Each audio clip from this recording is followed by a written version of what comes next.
My apologies about that. All right, let's go quiet now. What is up, everybody? It's Dr. Vibe here, host and producer of the award-winning The Dr. Vibe Show. As always, I'd like to say you're blessed, highly favored, a magnet for miracles, and a solution for someone's problem. I'm also CEO and president of Express Your Vibe Coaching and Communications, and I am the host of Epic Conversations, and the Dr. Vibe Show is the home of Epic Conversations. And another one's coming tonight, and this is like a coming back party, like a friend's come back from other worlds and other parts, because Danielle Boose, a while back, I remember she came on one of my conversations, and I said after the end, I said, "Hey, you want to host some conversations with me?" And she did. Yeah. Then all of a sudden she said, "I got to go away for a while," and she went, did her own book, started her own company, and I said, "I guess we'll never see her again." Because she, I can honestly say I knew her when. And now she does have some time to jump back in the fold for a bit. So we are blessed and highly favored to have Danielle Boose on the line. Danielle, what is up? Hey, I'm glad to be back. What have you been up to? I've done quite a bit of different things. You hear some feedback? No, I'm good. Cool. I was just making sure it's not on my end. You want to sound good, right? Yeah, exactly. So, I've been doing good, still promoting my book, and I started a new program, Mom and Me, and so I've been spending a lot of time with that program, and that's been keeping me busy. All right, and what's the name of the book, and what's the name of the program? The name of my book is Life and Lyrics Through Danielle's Eyes. That's available on Amazon. And the program is Mom and Me Building Stronger Relationships. So it's geared to teenage girls. And what is that all of? What's the program about? All right. It's an online program that offers coaching and online independent learning. So it's skill-based support. We cover a lot of different topics, from healthy relationships to effective communication skills to the hard topics you might not want to talk to mom about, like dating, like puberty, and the changes that your body goes through. We tackle all those different issues, but we do it in a way to get the teenage daughter to open up lines of communication with mom and see that mom used to be a teenager too and may have had some of the same struggles. So it's an opportunity for a young person to open up the line of communication in some areas that can sometimes be challenging. Excellent. And even before that, you've had experience with speaking with teenagers, etc., correct? Yes. I've been working with young people for over 10 years. So in lots of different capacities, as a high school teacher, as a clinician, as a volunteer, and also through the nonprofit Achievable Greatness. Excellent. So we got a nice conversation piece, because tomorrow is back to school for many young people in North America. Yes. But we're going to chat about the stress of school for parents and for kids. So which one do you want to chat about with, the stress for kids or young people, kids or their parents? We can tackle parents first, and then I'll save my favorite for last. Since, all right. Young people. I think it can be challenging for parents because a lot of parents in the summertime, the kids' schedule might not be as intense. But the minute they get back into school, for me, for instance, I have two kids, one in high school, one in elementary school. So it's back to getting people to soccer practice, getting people to chorus, getting people to their theater practice, and making sure that they're doing well in school on top of my own personal obligations. And me as a single parent, I do that mostly by myself. Sometimes my family can pop in and help. But even as a two-parent household, this is a time of, we're back to the crazy schedule, trying to make sure we juggle everything effectively. So it can be definitely stressful for parents. When you talk or get a chance to share with parents, what are the areas of stress they encounter when it comes to school, whether it's the school system itself or with their kids? Well, usually I hear a lot about the transitions and how the transition is hard for them to get back into the swing of things because you've relaxed for the summer. Sometimes kids don't have the same kind of cycle of I'm going to go to sleep at this time and wake up this time. So now they got to get back into the routine of going to bed early, getting their rest so they can go to school. And parents have to facilitate that. And just the overall transition because now we're moving out of summer into a different season. So there are a lot of different transitions taking place. And it's difficult because now you have to change behavior and move into a different chain of events for some people. You being a single parent, how Mhm. how are some of the challenges different for you versus the parents that you speak with who are two-parent families? Well, I don't have that person to piggyback the errands with. So it's not, I can't say, hey, honey, I don't have a honey do list for anyone. It's figure it out. So managing two kids in two different spaces who do two very different things is a challenge in itself because I have a high schooler and someone in kindergarten and they have totally different experiences. And I want to make sure that I'm giving both of them time and attention and making sure that I'm catering to them in school to make sure that they're successful in school, but they're also not sitting somewhere with a lot of idle time because idle time makes for bad behavior. So I'm responsible for figuring that all out without actually having someone to say, hey, you can pick someone up now, or how about you check the homework tonight, or you start dinner early for me so that I can do something else. I don't have that. So I have to figure those roles out or make sure I put my support system in place, which actually benefits me because I do have a support system that I can count on. Not as much as I could probably count on a husband, but there are people in line that I can go to when I need them. Excellent. And I'd like to welcome to the conversation as viewers, Ellen Ann. Thank you so much. And Ahmed, thank you so much. And Ellen Ann is saying, I have grandchildren that I'm helping. That must be really challenging if you are a grandparent trying to help kids when it comes to school. Mm-hmm. Have you ever encountered any situation like that? Oh yeah, I have kids who have grandparents who are raising them. So I definitely hear their grandparents who struggle and this being tired. Like that's a common theme. And I hear this thing for younger people, but really grandparents is like, oh, I'm worn out. You know, you get up, getting people to school, getting them home, making sure they're fed, they're doing their schoolwork. It's tiring, especially on an elderly population for sure. Wow. Wow. Well, I'll save it to the end of our conversation about some suggestions you have for the parents. But anything else you want to talk about on the parents end about stress when it comes to the school system? What so school going back to school, just school in general? What are you hearing from them? Well, a couple suggestions that I would give. Come up with a schedule because schedules are important. And I'm a free spirit. I don't enjoy schedules. I really don't enjoy them. I like to just come and go. And in the summertime, I get more of the ability to do that. But I have to stick to a schedule when my kids get back to school because I need to make sure that I'm doing my work within the time that they're in school. And when they come home from school, that I have balanced out my day in a way where I can get them dinner, where I can make sure I'm paying attention to schoolwork to make sure they're doing any homework that needs to be done and that they're getting to their after school activities. So having that schedule is important for the parent, even though we really harp on make sure the kids have a schedule, like parents need those too. And it makes things flow a little bit better when you have that schedule. I also recommend a support system, even if you're a two-parent household. Who are some other people, loved ones, community members that can help you to make sure that everyone is getting where they need to be and everything is flowing well. So think about that support system. And third is be active with the school where your kids are. It's really important. And I know you're like, time, time, time. You have to make time. You want to make sure that the teachers and the administrators know you.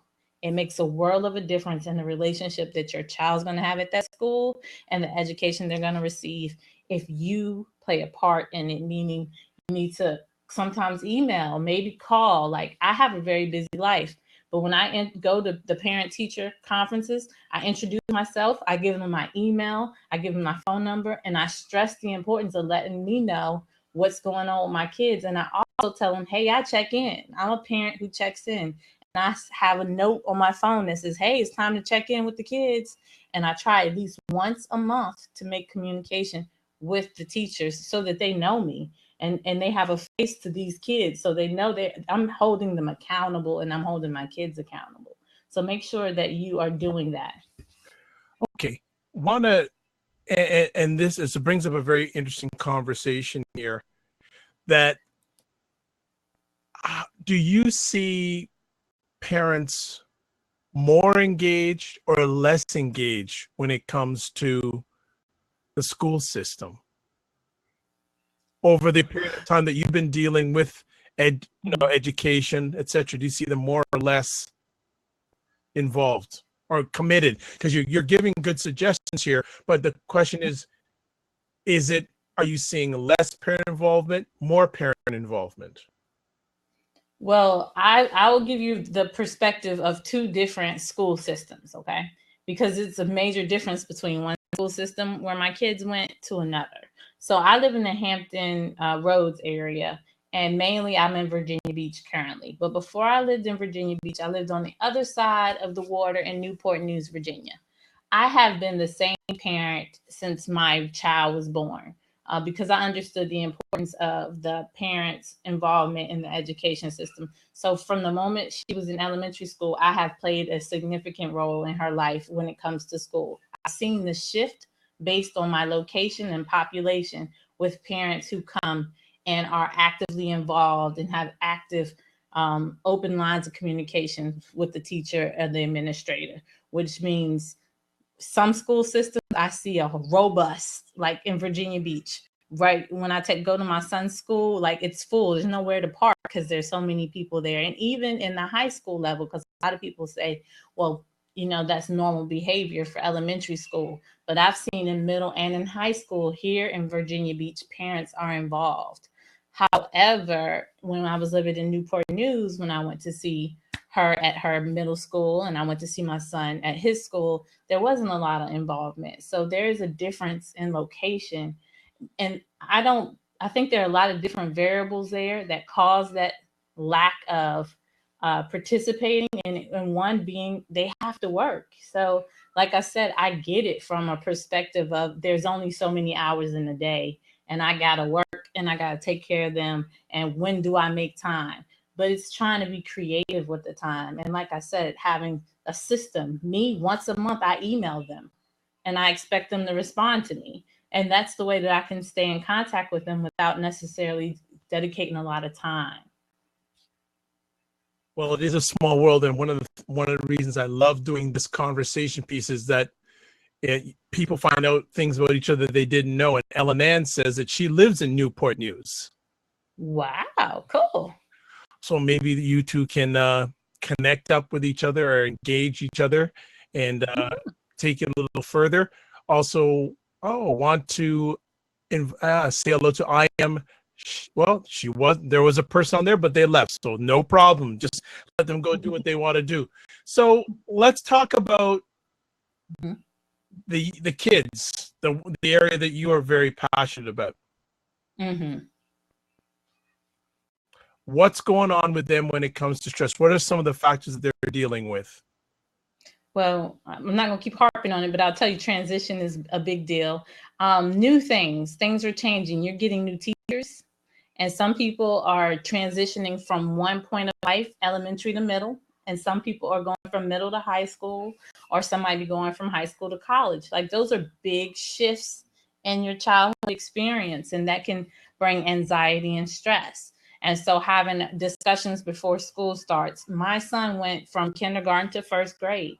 And over the summer, he would let me know that he was a little stressed about it. So we read books about first grade. I talked to him about the difference between kindergarten and first grade and what that's going to mean for him. And I had that open line discussion before school started.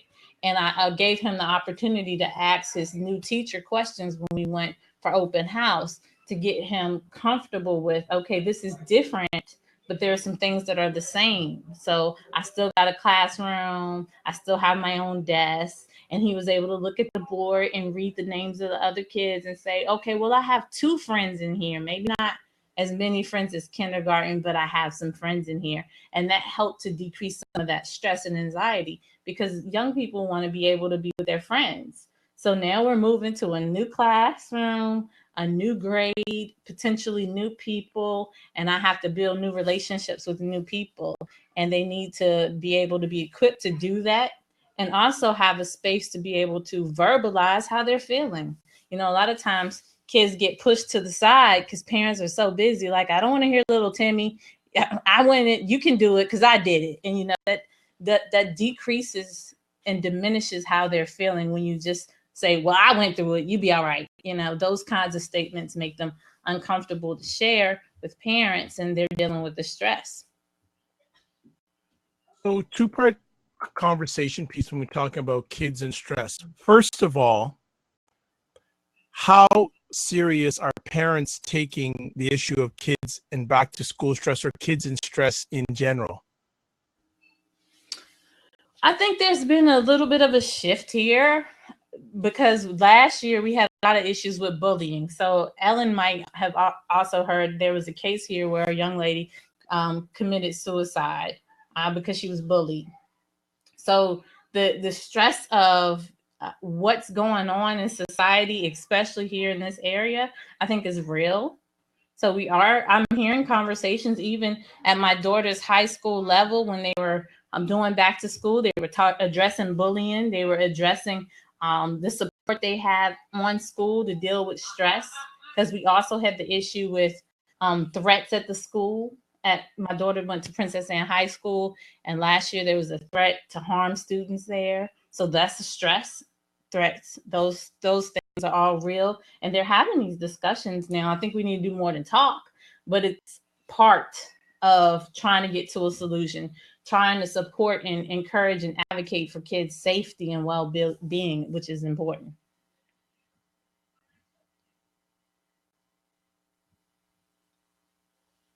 I can't hear you.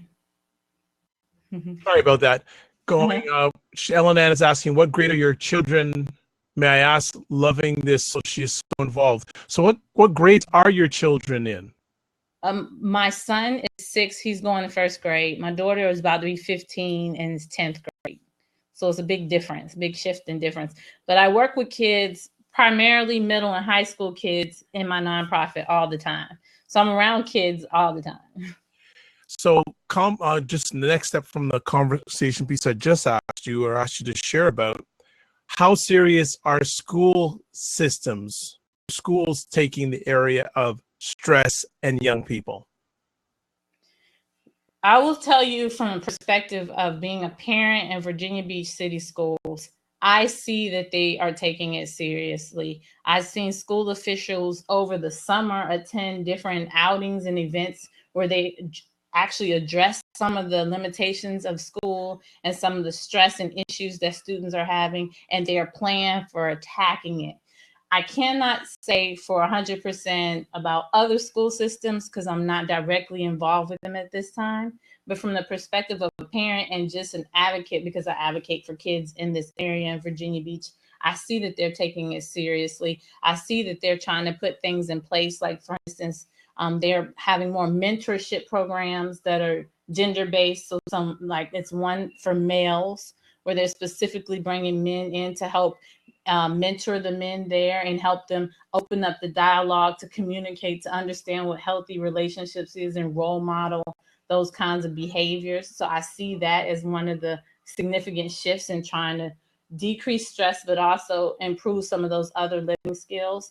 So those kinds of programs, the push to get parents involved and hold parents accountable, which is important because that helps to advocate for the child. I see that as well in the school system. So I think they're making some shifts, but they're tapped as a previous teacher. I know how stressful it is to be an educator in this time in 2016 when you're really being held accountable for a lot for kids. It really takes a whole community. So I don't expect them to fix it all. I think it definitely takes a team approach. So it has to be community, parents, and educators all together working together. So just use the example that you're giving us here from your Mhm. school. when they're being proactive, the education system, is there a lot of engagement between the school and parents? A lot? I don't know. I wouldn't say the word a lot, but there's some engagement. Like I see hope because in the last 2 years, I've been going to these different PTA meetings, and I've been going to the functions when they have different school events in the elementary level and the high school level with my daughter, and I see parent involvement. I will say that you can see a decrease when it comes to education and it comes to sports. So like at the football game, you're going to see a ton of parents, right, out there supporting, but you might not see as many at the PTA meeting. Does that make sense? It does, but that's disappointing. Mm-hmm. But, it's been like that for a long time. So It is, and it's funny. They can make time for the football game, but it doesn't seem they're making an effort as much to attend those PTA meetings. But they're not as entertaining, and we're conditioned to be entertained. So we're going to go where they gain some entertainment. And that's concerning because education isn't meant to be entertaining. Yeah. Like part of it must be, but it should be, and it's good to have something to say, but it's work. It's work, it's studying. And yes. You do a lot of communication with these young people, and they're stressed out. Do any of them feel comfortable to share their stress that they're going through in school with their parents, or is that still a barrier? It depends on the stress, and it depends on the relationship that they have with their parent. I will tell you 80% of the times the kids who come to me don't talk to their parents about much of anything. And in fact, there is like some brokenness in the relationship, and that's why they've involved me and our services to kind of help repair the brokenness there. So they're more likely to tell their peers what they're going through or post it on social media than necessarily say, hey, mom, dad, I need to sit down and talk to you about something that's bothering me. And again, that's a concern because usually those situations end up being explosions, and it's an explosive or not positive event happens. And I guess you hear a lot that you hear a younger person saying, I'm stressed, can't handle it, don't know who to speak to, and it ends up to some form of not positive action, correct? Agreed. Ellen, you're being fantastic, providing great conversation pieces here. I want to ask Danielle, how much does a lack of parenting skills have an impact on this subject? An enormous amount, and I'm gonna tell you the conflict with parenting is it's so intertwined with culture. So when I address parenting concerns, there are a lot of things you have to think about. Is the culture of these people, do they see parenting differently than me? Are there some cultural norms that I might be imposing on them by having the expectation that they spend time with their kids or they discuss certain challenging things with their kids? Is that appropriate for me to do? Do I have that right to do? So I have to always think about that in the back of my head when I engage with parents, because it's not about me correcting them. It's about me advocating and supporting the young person and being able to make sure that I have very clear boundaries there, because I can't tell someone how to parent. Unfortunately, there's no beautiful rule book that says these are the rules you must abide by to be an effective parent, because we allow culture to play a part. We allow individuals to make their own decision about what good parenting is. Also, on the other end of that spectrum, like there are opportunities where people could say, maybe I'm a bad parent because I haven't always done things that I'm proud of, or my parents, per se, their parenting skills weren't always the best, but I gained from the negative as much as I did the positive, and I made the person I am today. So I had to think about all of those things when I think about the word parenting. Is really, it's the layers to it, I guess. When it comes to the area of back to school and stress and young people, Mhm. And there seems to be, again, it seems a lot of this stress area starts in the home, Mhm. a lot of the home. And and I like Ahmed saying it's layers. When you speak with these young people and say they can't speak with their parents about the stress they're going under, what do they end up doing? Because if they can't release or share, is the school system making, and only from your personal experience, is the school system providing outlets where kids can talk to someone like when I was back in school and I had here, there was a guidance counselor. Do those still exist? They do, but I will tell you that by the high school level, the guidance counselors are really focused on getting those kids like what's happening after high school. So getting them in college or in some kind of program after. And that's what they're really focusing on. They don't spend a lot of time dealing with like mental health issues. And we're shifting. There is a shift now because I'm actually in some clinical classes because, as you know, I'm working on my license to be a counselor. So I talk a lot with school counselors, and they're trying to make that shift where they're able and they're trained to do more than just the school stuff. Because they a lot of them shift papers. You know, they're really responsible for getting a lot of paperwork done. They can't really focus on those issues. So they push kids into like community stuff or find other resources for them. So there's like these steps before you get to help that can sometimes be challenging for a young person because, okay, they haven't talked to mom and dad about it. And now they're internalizing maybe something that they've done. And they go and talk to the counselor at school who says, well, I don't handle that. Here's a number you need to give to your parents. Mind you, now they got to get parents and see if parents will call if they're open to doing that. And then you might call, does my insurance cover this service where I might need counseling to deal with this? How long will it be between the time that I enroll myself and all those different things before they can get support? Unless you send them to like a hotline, and that's kind of a little bit of help. But there are a lot of stuff in place that makes it kind of challenging for them to get to what they need and how to resolve it in a way that's healthy before they make a bad decision, which kind of sucks. Very, very true. Ellen is saying so true. When the parents have to stand in, one of them that stands, it's a shame that our jobs get into parenting as well, where they can lose their job. That's some serious stuff going down here. Very serious. Ahmed is asking peer mentors. Mm-hmm. Do those exist? Are they prevalent? Are they a solution to this challenge? There are peer mentors in the school space, and there are also peer mentors that are outside in like community programs. And I think that they do help to a degree. The issue with mentors is what's their motive? Why are they doing it? And are they committed to actually helping this peer? Because if you're doing it to collect a check, you're not going to be in it the same way someone's doing it who really significantly cares about young people. So they're going to put their intention in helping this young person be successful. Unfortunately, I've come across in the community peer mentors who are in it for a check. And it's a different thing. But if we have like equipped people who purely care about the kids, who really want to be there and support them, then that kind of program helps. But it can be challenging depending on the motive behind the individual who's called to mentor per se.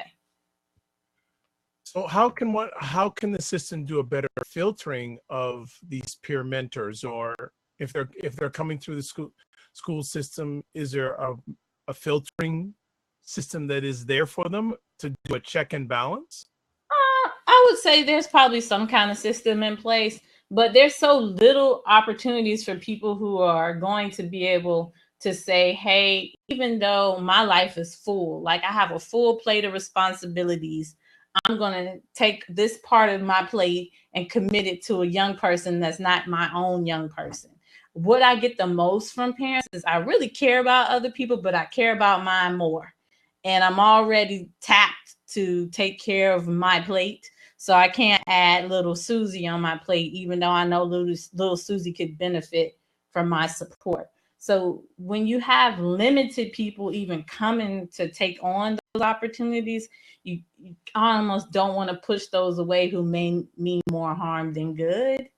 So it's kind of like seat fillers, and that's a bad way maybe to explain it, but that's kind of how it goes. It's hard to get people to volunteer to even want to support kids in the first place. So then when you do get them, you need them because you have an influx of kids who need the support. Kids are good at picking up on BS.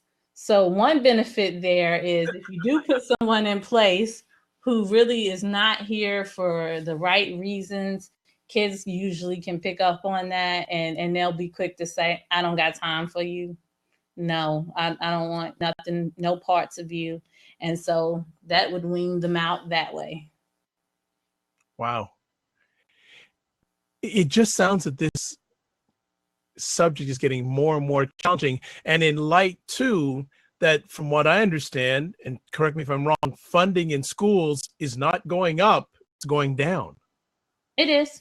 And the focus is not on independent living skills. They're not interested in that part of your overall well-being. They're interested in, we need you to pass these standardized tests so that you can graduate. We need those numbers for funding. So that's the focus. And so, yeah, as the money's going down, those skills that they need, the mental health support that they need is not necessarily there. Everybody's strapped and you're trying to make a lot out of a little. So it's tough. It's interesting times. That's the way interesting times. So then has the education system become a business? Yeah. I think it's been a business for a long time. I wish I would have known that before I got my degree in teaching and went into the field of teaching. But I think it's been a business for a while. It's important for them to make money, and they're going to focus on the things that matter to help increase their budget. And if it's not independent living skills, they're not going to put the money there. If it's not mental health, they're not. I think that there have been some alarming situations that have made them rethink mental health to a degree. Because when we were talking about stress and all that, it really goes under the umbrella of mental health.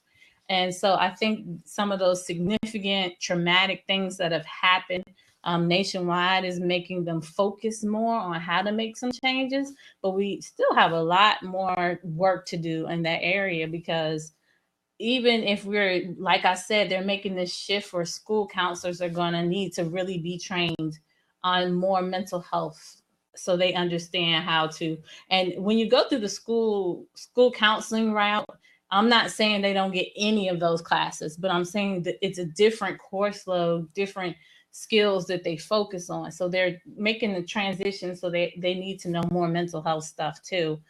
So they're better equipped to deal with those situations. It's a slow shift, and they're still going to be responsible for pushing papers. And now I got to make sure I have my numbers here for them to graduate, to go off to college, but I also got to pay attention to mental health. So we're really pulling people, and we're just, I don't see it going to continue to go well the way we're doing it. No. You mentioned a slow shift. Do you see any movement in the right direction? Minimal. Yeah. I have hope. I mean, I can't say I see big, huge I have hope too. I see minimal things.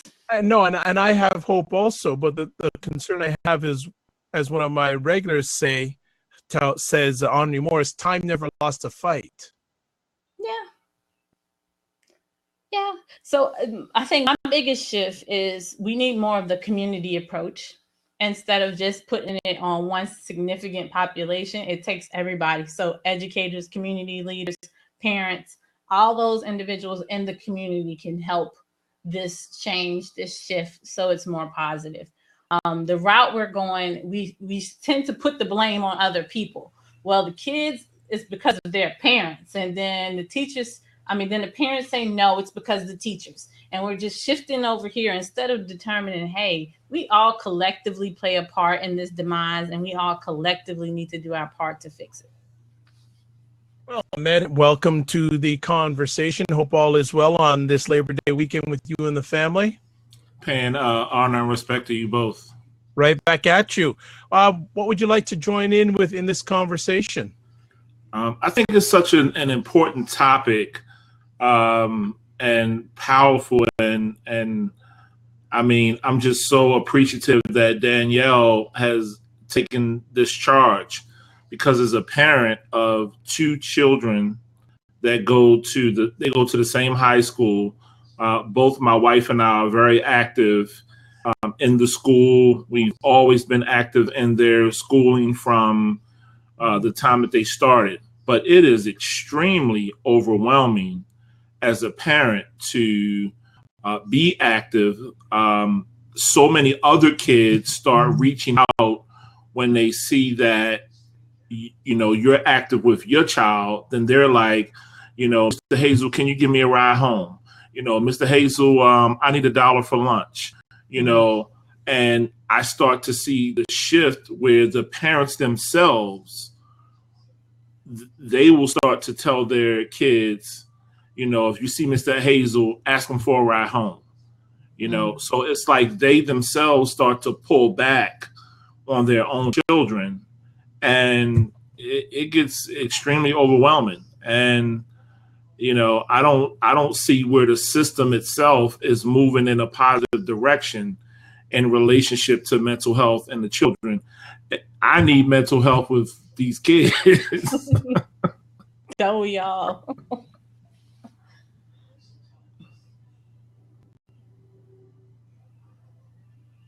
Dr. Vibe, I can't hear you. Yeah. No problem. Ahmed, great comments. I just want to roll back on what Danielle said just a few moments ago about this community aspect. Can you enlarge and tell us what that looks like in your eyes?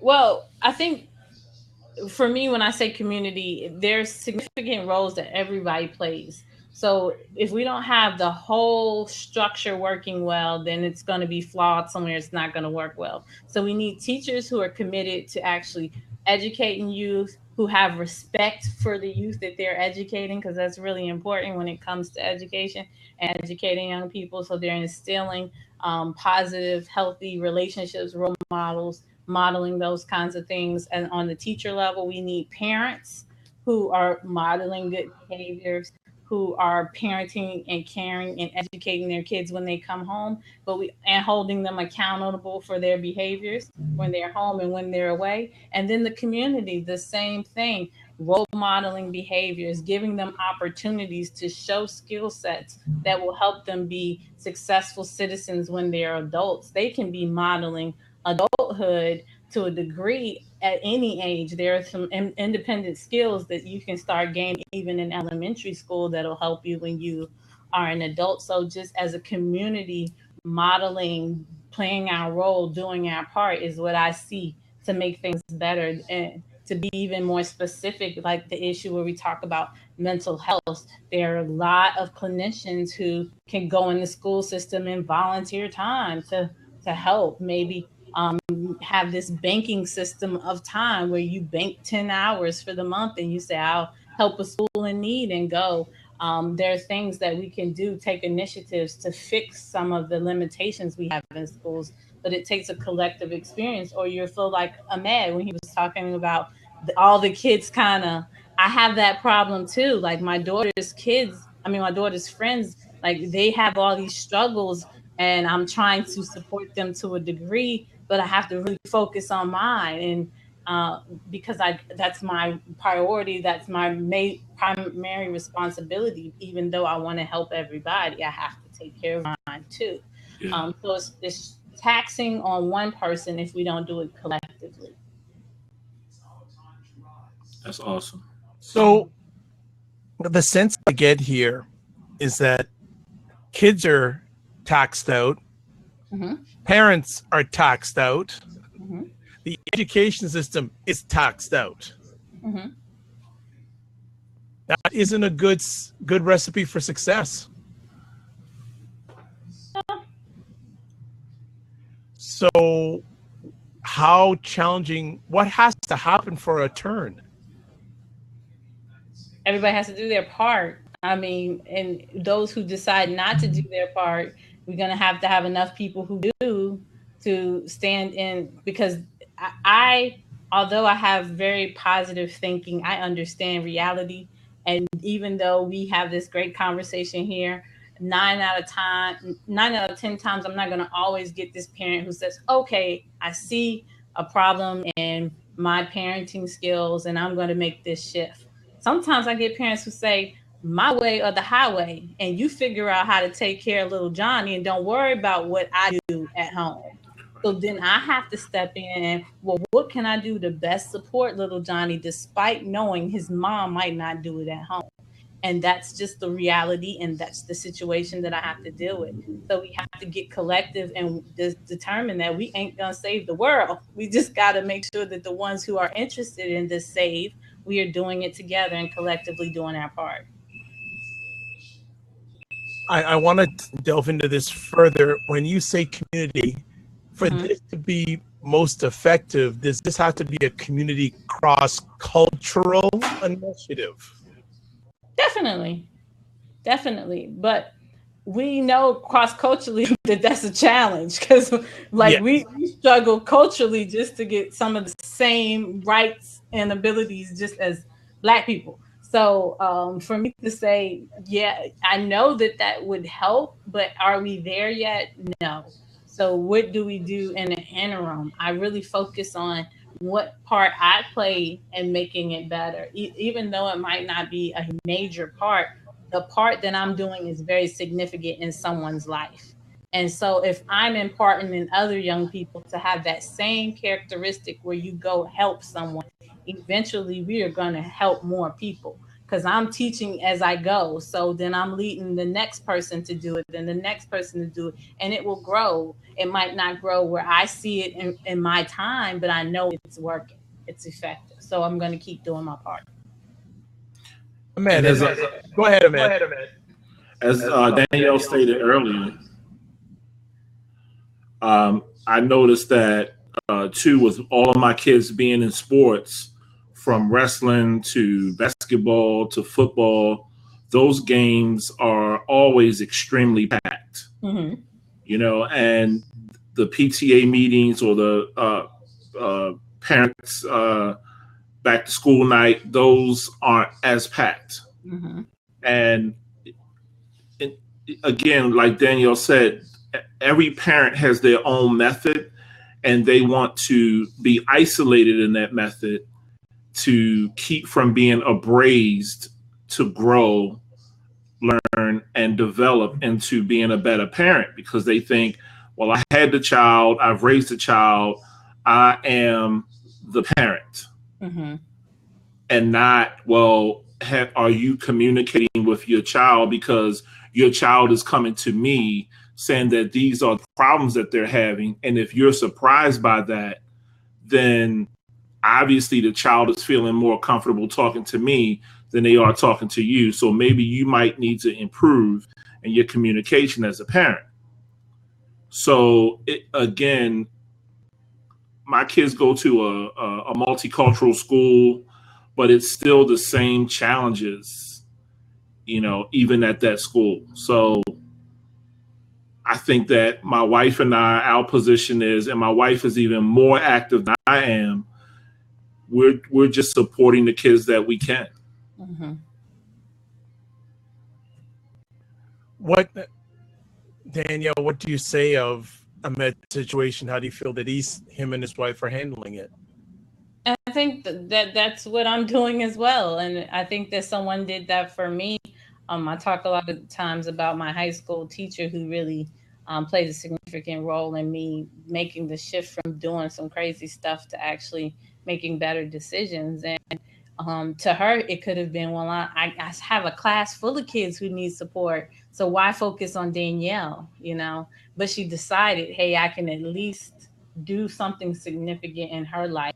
And so because she made that shift for me, I make it for other people, and we continue to do that. So we might not see significant, huge changes, but we are doing something. And having the conversation helps, and going to parents who might not, in our eyes, be parenting correctly, quote unquote, but going there in love and acceptance and trying to understand their situation.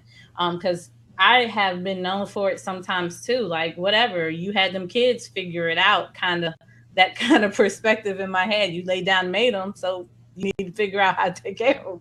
But honestly, sitting back and saying, well, why are they distant? What are they going through?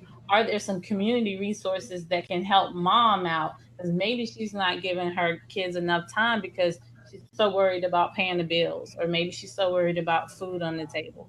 So maybe there's some food pantries that can maybe help her a little bit so that she can be more open to listen to what I have to say, to coming to some of these meetings, to being more of a responsible parent in those areas. So shifting my thoughts from judging so much as to, well, what can I do to help? And if there's nothing I can do to help the parent, what can I do to help the child? Just want to welcome Quirk Place to the conversation. If you're more than welcome to come in, there is a seat open if you want to take it. Ahmed, do you have any other conversation pieces you want to bring to the table or have asked Danielle? Danielle, how are you looking and addressing those kids that are totally withdrawn and have isolated themselves from their peer groups? Have you ran into those situations? Yep. And I will, for myself personally, do what I feel that I can do to support them. But sometimes those walls, you just not cracking into them. And what I had to do is have a shift in my thinking where I didn't put all of my energy into just one person. Because if this were, I would say she has to get it. I know she's giving me a hard time, but I can crack through her. And I put so much energy into that person that they were these people who were like, Danielle, Miss Danielle, please help me. I'll do what you need me to do. And I'm ready. Like, whatever you tell me to do, I'll do it. And I was like, no, hold on, because this one, I want this one, you know? Right. And I was missing these other ones who I could support, who were open to the support. And I realized I really got to put my energy in those who are open to it. But let that person know who has the wall built that, hey, I'm still here. If you ever decide that you're open to coming to me, I will find some support for you. So I'm still here, but I'm not going to put all my eggs in this one basket when I have a ton of other people who would love to be able to work with me and change their life and have better experiences. Excellent. Ellen Ann makes a very good point, and maybe you can fill us in or start the conversation piece on this one. Ellen Ann is saying we need to have a big talk with parents. Mm-hmm. If you were able to have a big talk with parents out there, what are some of the things you'd have to chat with them about in this big talk? Well, I would be really paying attention to my approach and my language and my tone and how I'm coming off, because no one wants to hear you telling them what to do, period, especially when it comes to parenting. That is like one of the touchiest issues I found with people who have kids. They don't want you to tell them how to take care of their kids. So I am not coming from an approach of telling anyone how to parent. I do come from an approach. I'm very transparent. A lot of people know a lot about my life because I tend to get common ground there. So I'll come and tell them stories about when I didn't get it right. I'm going to normalize this relationship a little bit. There are some times when I didn't get it right. And this is some things that I decided to do to try to do better, to be a better parent than what I was before. And maybe these are some things that could potentially help you. You know, I'm not telling you they will or they won't, but here are some options and opening up the discussion. Have you encountered anyone who might be having these issues, and making it less about them personally and more about collectively changing things? So paying a really good attention to how I communicate with them, the tone I use, how I'm coming off, and making sure that I'm transparent and I'm even the playing field, because I'm not an expert. Because one thing I also get is parents who look at me and say, little girl, like, You don't look old enough to be telling me anything about parenting.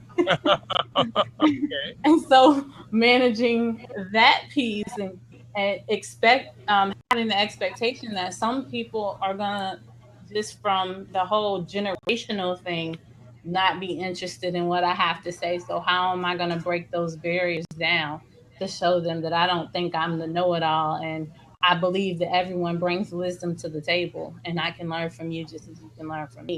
So taking that approach is what I would do to have this quote unquote big talk, and more about how to solve a problem collectively. People tend to want to help. Parents tend to want to help. So giving them ways to attack the problem without making them the villain in the ordeal is what I would do. Ahmed, what do you want to add? Do you want to add anything about the big talk syndrome with the now? Have you had, and it's up to you if you want to answer this conversation piece. Have you had to have, or have you had to had that big talk with any of your kids? Well, I think Danielle nailed it. So she got a 10 out of 10 on that one. I was just waiting for her to throw her arms up. But I've had to have the talk with parents because previously I owned a martial arts school, and it's more than just kicking and punching. Mm-hmm. So I've had to have that talk many times, and what I found out is that the majority of the times it was never the kids that was the issue. It was always the parents, so, and just having that talk with them, my approach was exactly what Danielle said, was to just let them know that I've encountered these challenges before as a parent, and this is how I overcame them and how I'm continuing to overcome them. It goes back to the basic things like communication. Danielle, what can you suggest or provide some input on how can parents get signals, especially during the school year, that their kids are under stress? Well, it starts early. So before, unfortunately, I know a lot of people like tomorrow's the first day of school, but and typically for next year, throughout before school starts is when you need to be having the discussions. Like I told you earlier, over the summer, me and my son talked about the first grade experiences, and I prepared him for that. I had conversations with my daughter about school, despite the other stuff she was going through, and what 10th grade means. And so we were opening up the conversation before. Also, moving forward, consistently having time with your kids, not structured time where they're doing some skill, but some time with mom, with dad, maybe relaxed time doing an activity together, not with your electronics in your face like this, but like one-on-one time. If they can consistently have time with you, they have a space where they feel comfortable with sharing, and at telling them, you got anything you want to talk to me about, and opening the floor for them to have conversations. Because if they say they can come to you and they can have talks with you, then they're going to start telling you what they're stressed about and things that they're dealing with that's difficult. But opening the lines before you get to the red flag time, you want to already have a good strong relationship with your young person before they have the issue, so then they know, well, I might not know how to tackle this issue, but mom listens to me and I can go talk to mom. So let me go talk to mom about this issue and get some guidance and some support. Well done. With this issue of the stress, and actually, I have a very interesting question for you, Danielle. Who do you feel is handling the stress of school better, parents or the kids? It depends. It's a case by case situation. Right. Right now, I would say my kids might be handling it better than me, because I'm in school, they're in school, and I have a lot of stuff that I'm juggling. So my stress levels, I feel personally, are higher. My son's excited now. It's not so much stress as excitement that he has, and my daughter's just excited about getting a driver's license because she's about to be 15. So the stress level is different, but for me it's like true oh my God, I gotta manage sports again and get them back and forth to school and stay on top of teachers calling me about various different things and appointments. And so that whole trying to keep it together and staying out of my head. Like, okay, chill out, take it day by day like you always do. And having that kind of self-talk to keep myself calm. Ahmed, anything you wanted to add? And before you add anything else, I'd like to welcome Colin J to the conversation. Go ahead, Ahmed. Yeah, I just can't imagine what it would be like as a single parent. I know what both my wife and I go through keeping these guys' mind straight, and they're excellent young men with no problems ever. But still, their hectic schedules we have to manage. Our hectic schedules we have to manage. You know, I'm constantly like taking business calls in between, you know, taking them their gym shorts that they left home or their home assignments. So I just applaud any single parent that's watching this broadcast. Excellent. Danielle, with the work that you do, how, I guess, with the single parent family versus the two-parent family, can you give us an example, and you have to give names, of a single parent that's got it right when it comes to this subject, and what sort of things are they putting in place to make it right? Well, yeah, I come across single parents who are getting it right, and they've been single parents of clients I've had, but then they've also been clients because I work with some kids, some young people, sorry, who are older than 18 and in college, and they're single parents, and they have elementary school kids, and they're trying to manage college, and they're doing a really good job of making sure that they're sticking to a schedule, that they're using their support systems. One of the biggest things that I see in successful single parents who are successful at it is they really focus on that support system and having things in place and people in place to help manage them, to help where they have that outlet when they're stressed out, that girlfriend they can call on the phone and say, hey girl, today has been one of them days. And also being able to call the coach and say, you know, TJ is showing out, and I need you to talk to him at football practice today because he coming home with a little bit of attitude and he feeling himself.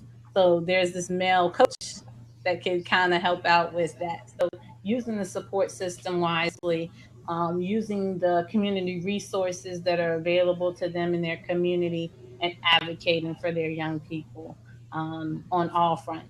And that's what I see in young people, in clients who are single parents.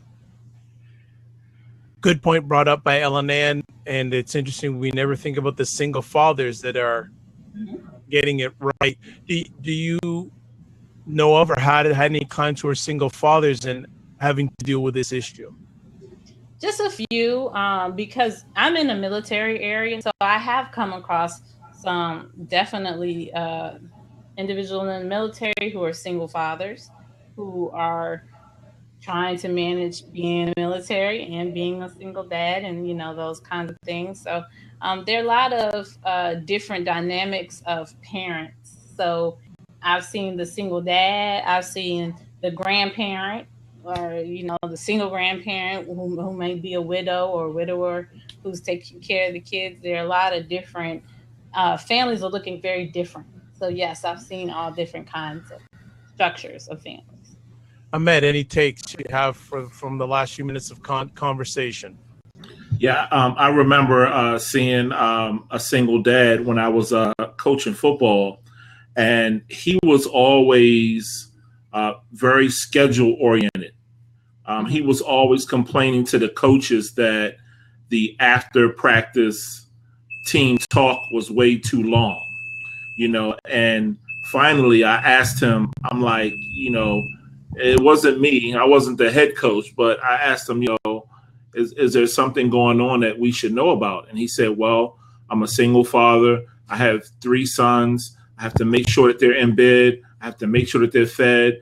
And if you guys spend, you know, 10 or 15 minutes talking to the kids after practice, he's like, that throws my entire schedule off, and I thought about that and mentioned it to the head coach, said we need to have the conversation before practice so that, we're not holding not only single dads up, but single moms as well.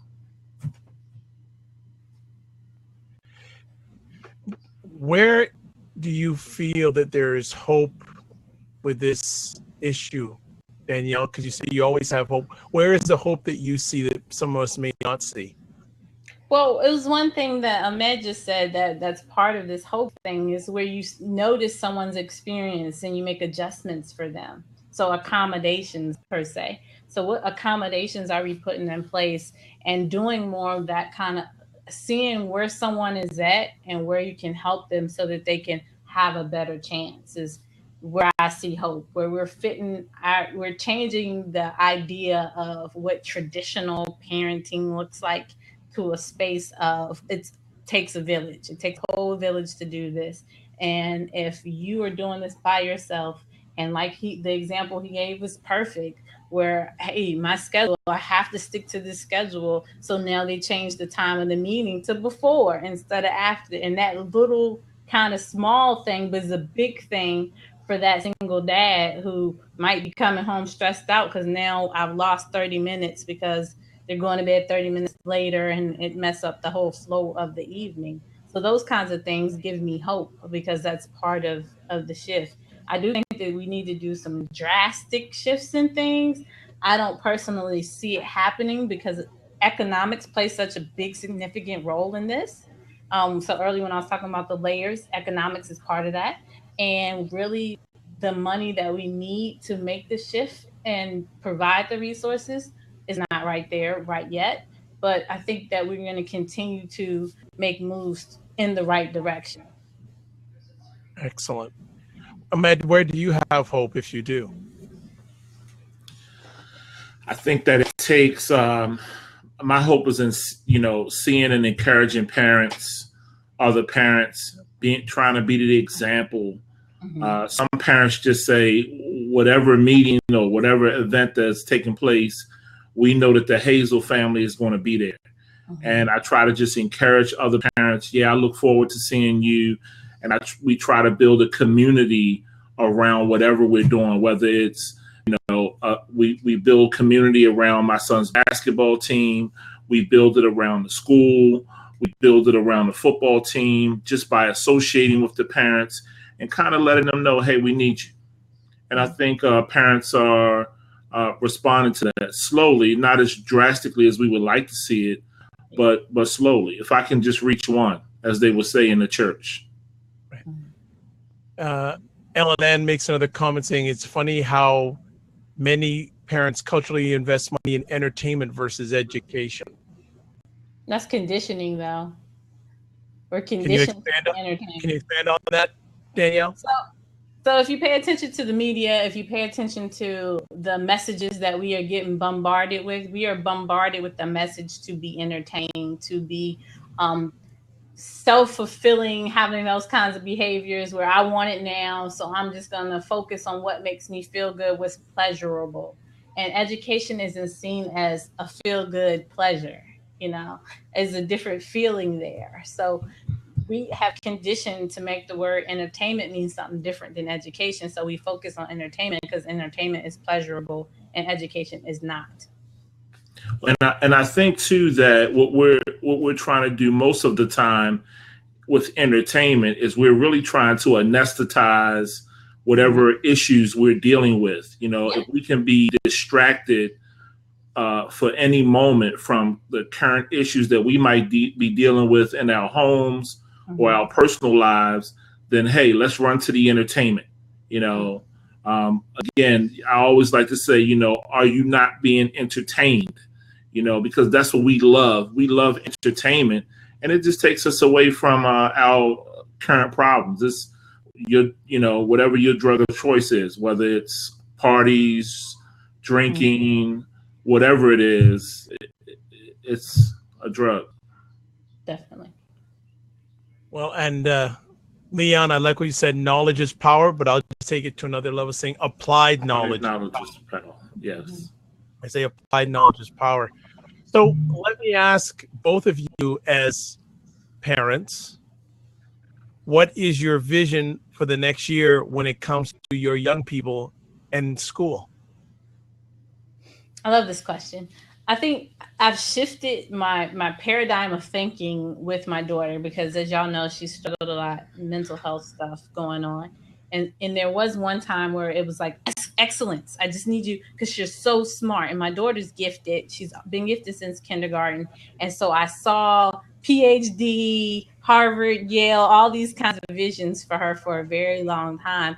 And she struggled with that because even though she's equipped to do it, it's some stress there and it's not really her vision for herself. So one thing I've learned significantly in my shift of thinking as a parent is to determine what it is that my daughter wants and help her figure out how to identify that for herself and encourage her there instead of writing my own narrative for her life, allowing her to depict what life looks like for her in her terms and being a support for her. So that's my focus for my daughter. My son is still in that nurturing stage where he's going to the first grade. So education is so important, especially language. And I see the shift in him where he's not enjoying school, where he is not interested, and I'm working on encouraging him to find things that make it interesting for him and help him to stay focused because he's just going to first grade. He has so much longer to go in the system of education. So helping to make it more of less of that whole it sucks because he's really, I just want to be entertained. I want to go play. I don't want to do schoolwork, and helping him understand that that dynamic is my focus for him for his first grade year and balancing work and play, making sure that he is working hard in the education, but he's also having opportunities to play hard so he can see that you need that healthy balance. So that's my focus for my two this year. Ahmed, what's your focus when it comes to your young people and education? I'm like, Danielle nailed it again. She nailed it. My focus is going to be more on listening. I mean, really, really listening to the needs of my sons and how I can support them and just letting them know that no matter what happens, because I was focused on excellence myself, I mean, strict excellence, no matter what. But again, now I'm focused on allowing them to determine their path. I'm still pushing for excellence. I still have my agenda, but I'm focused on listening more and letting them know that no matter what happens, I got their back. As we start closing the conversation here, I'm going to go to Ahmed first, and then I'll let Danielle close out. So Ahmed, here's the conversation piece for both of you, but you can start. When it comes to this subject, what is your message for parents and what is your message for young people, for the kids? When it comes to the stress of school for parents and kids, what's your message for parents? What's your message for kids? Ahmed, start off. I think it's about seeking help.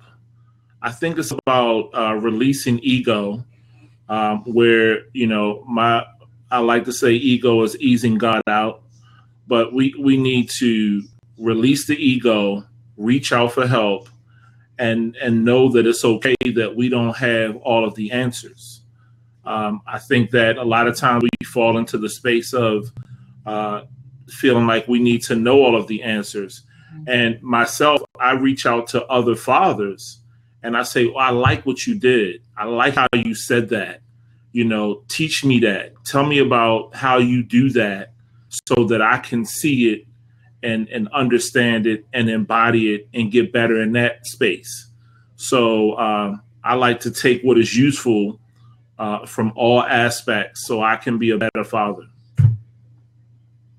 And before I get to Danielle, there's a good point that Ellen has brought up, and I want yourself, Danielle, to address it before we get to your answer on that conversation piece.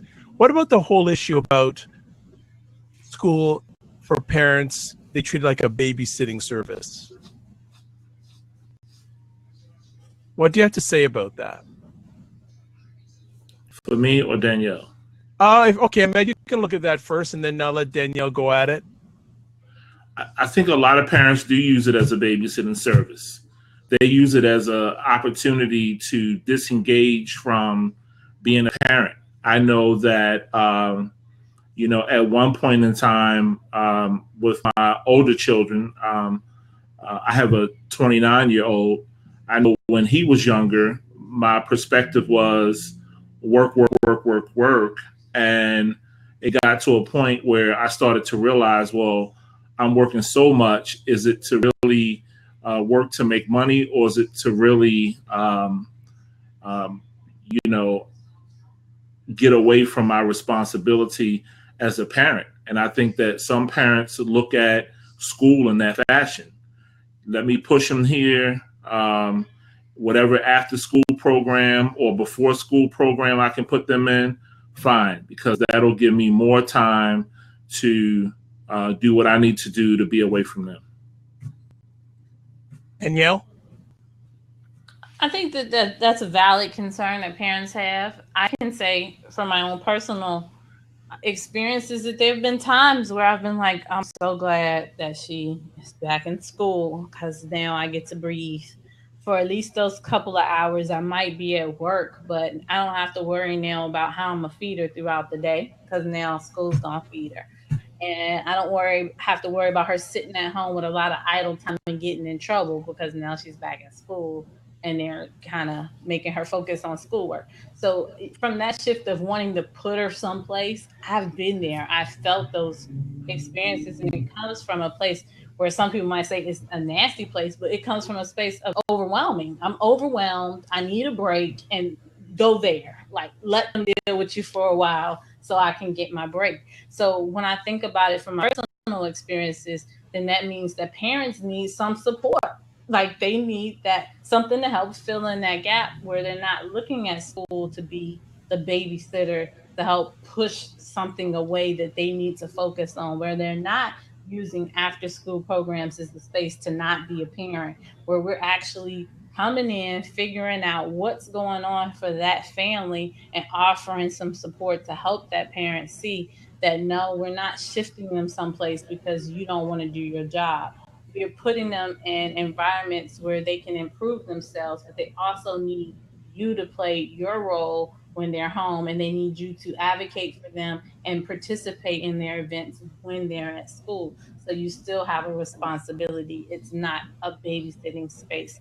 So helping to shift the thinking there by offering them support will help to resolve that whole issue where they think, that it's someplace I want to push them. Could I add another comment, Dr. Bob? Absolutely. I think that diet plays an important role. Mhm. What we're feeding children. And I also think that the community centers that used to be a pivotal role of communities have diminished or evaporated because, a child comes home and they might be full of energy that they needed to release during the daytime from just sitting in chairs and watching presentations, that now they need to release that energy. And when they, interact with the parents, they might be off the hook. It might be based on diet, what they've been eating. And it also might be that they just have pent up energy, especially depending on what phase of development they're in. Mhm. So, it could be that as well, where parents start to feel like, I don't know what to do with this child. Well, it's not that they're bad or off the hook, but they have pent up energy that they need to release some kind of way. Okay, and we'll get Danielle to close out with the conversation piece. What are her words to parents and to kids when it comes about the stress of school? Well, he kind of took care of that for me, but I think the only thing that I would add, what I would say to both parents and to students who are headed back to school, is to not be so hard on yourself and to do your best. And that's all anyone can ask of you, is to do your best. and understand that we are all human beings and that we're learning and growing. And so take it day by day and don't worry about so much the big picture as the part you play today. What can you do today? And start making those small shifts, because as you make those small shifts, they turn into big changes over time. So really focus on the small stuff. Don't be so hard on yourself and seek out that support. Well, first day's tomorrow, everybody. Get ready, get ready, get ready. Another school year is about to happen in front of our eyes.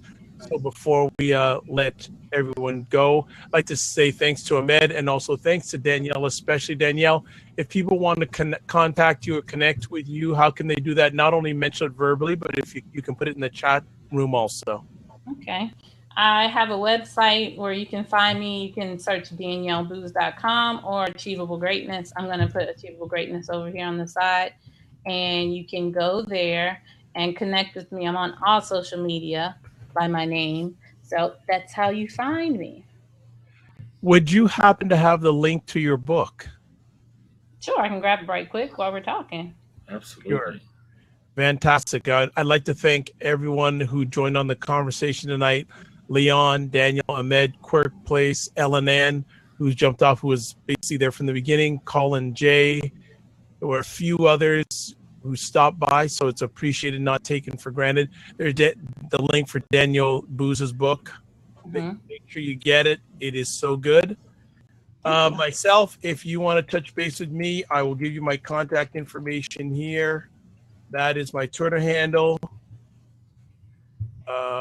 Website address I will give you. And also give you my email address.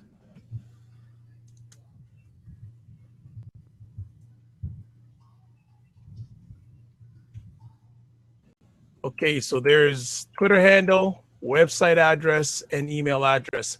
Upcoming conversations tomorrow night, 8:30 Eastern Time, weekly manhood conversation. I haven't decided on a conversation piece yet, but one will be there. Also, Ahmed has given his social media contact information also. Thursday, not Thursday. Well, let me go Wednesday first. Let me just get it on the right quick. Wednesday, got big new friend coming to the Dr. Vibe show conversation. Let me just pull up the information on her quickly because I want everyone to know about it ahead of time. Also, one other thing I will say, I put some stuff there in regards if you want to spend 2 minutes of your time to get some feedback on tonight's conversation. That would be great. Also, too, I have put a link also if you want to keep abreast on the upcoming conversations on the Dr. Vibe Show platform. That is great. Would love that also. Let me just pull up the information I want to give everybody. So, tomorrow night, 8:30 p.m., Manhood Conversation. 9 o'clock Wednesday evening. Big special friend coming on. Amy S. Hilliard. Amy Hilliard. Again, I'm going to give a quick bio on her. She has, oh my gosh, she has had clients such as Nielsen, IBM, American Express, HBO, the Art Institute of Chicago, Ford Motor Company, and PepsiCo, and others. She is also the founder and CEO of Comfort Cake Company, makers of pound cake so good it feels like a hug. She has also dealt with more companies such as United Airlines, Chicago Public Schools, Walmart, Safeway, 7-Eleven, and the Home Shopping Network. She's a former buyer for Bloomingdale's and a senior marketing executive with some of the following Fortune 500 corporations: Gillette, Pillsbury, and L'Oreal. She's going to be coming on the conversation, talking about Entrepreneurville, lessons learned from the real land of Oz. She wants to give a no-holds-barred take on the world of entrepreneurship. She has dealt with it at different levels, from being an entrepreneur, being in corporate, having a company on her own, etc. So she wants to come on and share to people about the real deal about entrepreneurship. So that is 9 o'clock Wednesday evening. I strongly recommend, if you have time and from your school duties and your parent duties and your everyday life duties, join that conversation. It'll be the same place that we're at right now. Also, I do encourage you to become part of the mailing list for the show. You'll get updates on upcoming people who are going to be on the conversation and special offers. I actually sent out to the mailing list Danielle being on the conversation piece tonight. So you'll get a little bit of advance on people who are coming up on the conversation. Also, special offers that I will be providing you if you're willing to take it. So, as always, I'd like to say you're blessed and highly favored. You're a magnet for miracles. You're a solution for someone's problem. Remember, I'm Dr. Vibe, host and producer of the award-winning Dr. Vibe show. Also, president and CEO of Express Your Vibe Coaching Communications. And this is a place for epic conversations. As always, I like to say, God bless, peace be well, good night, and have an outstanding first day of school. Bye-bye, everybody. Good night. Good night.